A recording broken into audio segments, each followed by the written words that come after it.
Si ta maison est à vendre à M en mars 2026, 4 annonces sur 10 ont déjà dû baisser leur prix. Mais le plus intéressant, c'est que le prix médian, lui, ne baisse presque pas. Donc, comment est-ce possible? C'est exactement ce que les chiffres de mars 2026 vont nous révéler et surtout ce que ça signifie pour toi. Au passage, moi c'est Fata, conseiller immobilier local spécialisé dans la vente de maisons à M et ses alentours. Ce point marché est basé sur des données arrêtées au 1er mars 2026, M uniquement, maison uniquement. C'est une photographie du marché à l'instant T, pas une prédiction. Au 1er mars 2026, il y a 71 maisons en vente à M. Le mois dernier, on était à 78. Le stock visible baisse légèrement, mais le chiffre clé, ce n'est pas 71, c'est 39. Sur 98 annonces publiées récemment, 39 ont déjà baissé leur prix.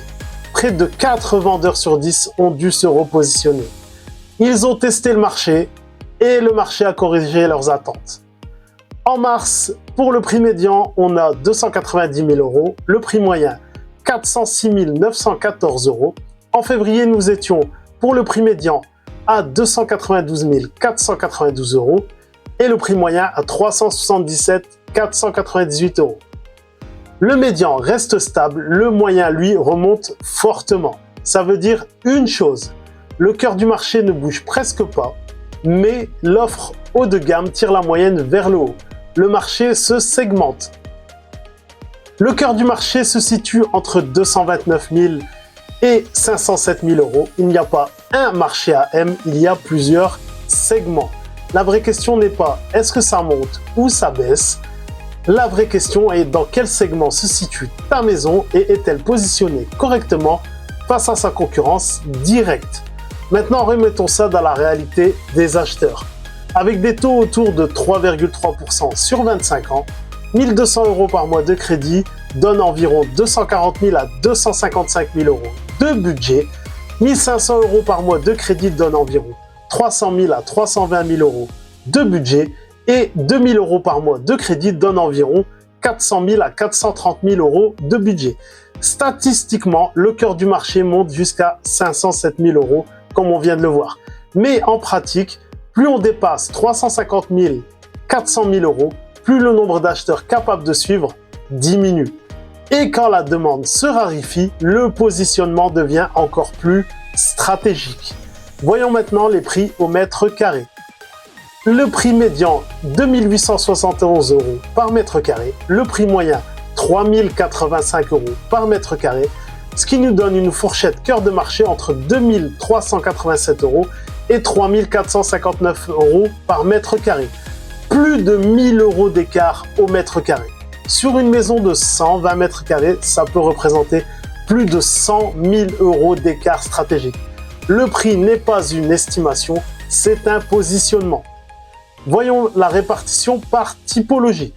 3 pièces, nous avons 8 maisons en vente pour un prix médian de 2 880 € par mètre carré et une surface moyenne de 89 mètres carrés. Pour les 4 pièces, nous avons 20 maisons en vente, prix médian 2 471 € par mètre carré, surface moyenne 92 mètres carrés. Pour les 5 pièces et plus, 43 maisons en vente, prix médian 3 150 € par mètre carré, surface moyenne 150 mètres carrés. Les 5 pièces et plus représentent la majorité du stock. Ce sont elles qui donnent le tempo du marché. Quand elles se repositionnent, tout le marché bouge. Si on descend au niveau des quartiers, le tri, environ 676 000 €, plus de 4 200 € par mètre carré. Beaumont, on est autour de 265 000 € et environ 2 770 € par mètre carré. Pour les 3 fermes, nous sommes environ à 233 000 € et autour des 2 420 € par mètre carré. Et enfin, Liondry, autour de 303 000 € et environ 2 750 € par mètre carré. Donc, quand on parle du prix moyen de M, on mélange toutes ces réalités. Tout ce que je viens de montrer, ce sont des prix affichés. En mars 2025, 8 ventes de maisons ont été signées. Prix moyen signé 219 965 €. Prix moyen au mètre carré, environ 2 880 € par mètre carré. Surface moyenne, 78 mètres carrés. Le vrai marché, c'est celui qui se signe chez le notaire, pas celui qui s'affiche sur le bon coin. Concrètement, qu'est-ce que ça veut dire pour toi si tu vends ta maison? Le marché ne pardonne plus les prix d'essai. Avec 39 baisses visibles, chaque erreur de positionnement devient publique. Une baisse en ligne envoie un signal clair. La maison ne part pas, le vendeur corrige, donc on peut négocier plus. Aujourd'hui, ce n'est plus la plus belle maison qui gagne, c'est celle qui arrive au bon prix dès le départ. Tu vends déjà? Écris signal en commentaire et je t'envoie le signal du marché pour ta maison pour savoir si tu es bien positionné ou si tu risques de perdre du temps et de devoir subir des négociations plus fortes. Pour aller plus loin, mon lien pour prendre rendez-vous est en description. Abonne-toi parce que je publie ce point marché immobilier AM tous les mois. À très vite.